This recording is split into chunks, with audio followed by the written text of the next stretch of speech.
Hello అండి, the spice route Telugu ఛానల్కి స్వాగతం. ఈరోజు మన రెసిపీ కందగడ్డతో ఫ్రై చేసుకుందాము. దురద లేకుండా చాలా ఈజీగా స్టెప్ బై స్టెప్ ఎలా చేసుకోవాలో తెలుసుకుందాము.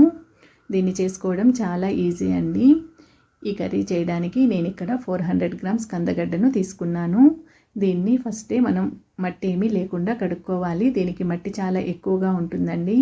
కట్ చేయడానికి ముందుగానే దీన్ని మొత్తం కడుక్కోవాలి. ఆ తర్వాత చేతికి అప్లై చేసుకోవాలండి. ఈ విధంగా ఆయిల్ మొత్తం చేతికి అప్లై చేసుకోవాలి. దీన్ని పీలర్తో తీస్తే పైనున్న పొట్టు రాదండి, చాకుతోనే తీసుకోవాలి. ఈ విధంగా పైనున్న పొట్టు మొత్తం తీసేసుకోవాలి. ఇది కట్ చేసుకోవడం ఒక్కటేనండి మనకు పని. కర్రీ చాలా తొందరగా అయిపోతుంది. ఈ విధంగా చాకుతో పైనున్న పొట్టు మొత్తం తీసేసుకోవాలి. మనము ఎంత క్లీన్గా చేసుకున్నా ఈ మాదిరి మధ్య మధ్యలో కొద్దిగా డాట్స్ ఉండిపోతాయండి. వాటిని చాకుతో జాగ్రత్తగా తీసేసుకోవాలి. ఈ విధంగా పొట్టు మొత్తం తీసేసుకున్న తర్వాత దీన్ని మరొకసారి బాగా కడుక్కోవాలండి. చాకు కూడా బాగా వాష్ చేసుకోవాలి.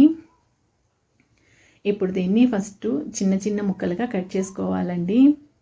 ఈ విధంగా చిన్న చిన్న ముక్కలుగా కట్ చేసుకోవాలి. ఈ విధంగా కట్ చేసుకున్న తర్వాత వీటిని పల్చటి పీసుల్లాగా కట్ చేసుకోవాలండి.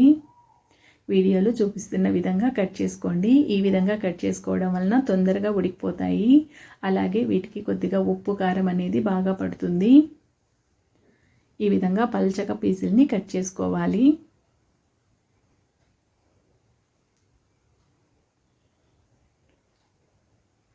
మనము చేతికి ఆయిల్ అప్లై చేసుకోవడం వలన దురద ఏమీ ఉండదండి.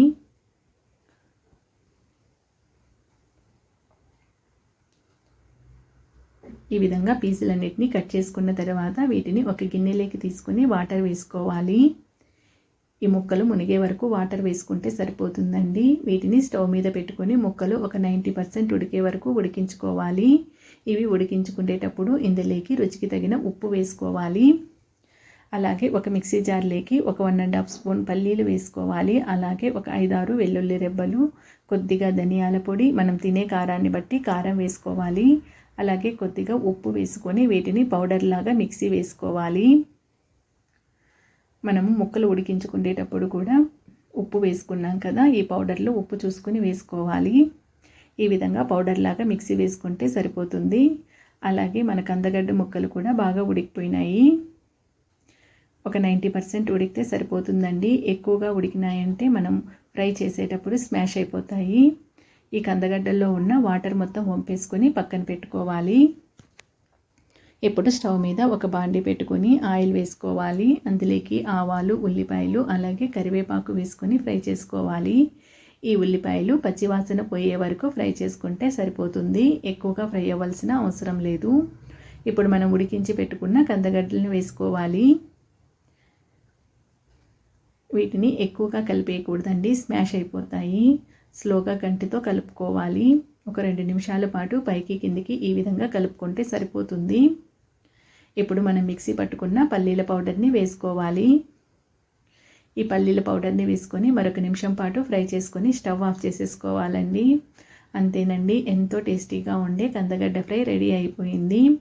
ఇది మనం ఈ వర్షాకాలంలో మిరియాల చారు పెట్టుకుని ఈ ఫ్రై చేసుకుంటే చాలా టేస్టీగా ఉంటుందండి. పిల్లలు కూడా ఎంతో ఇష్టంగా తింటారు.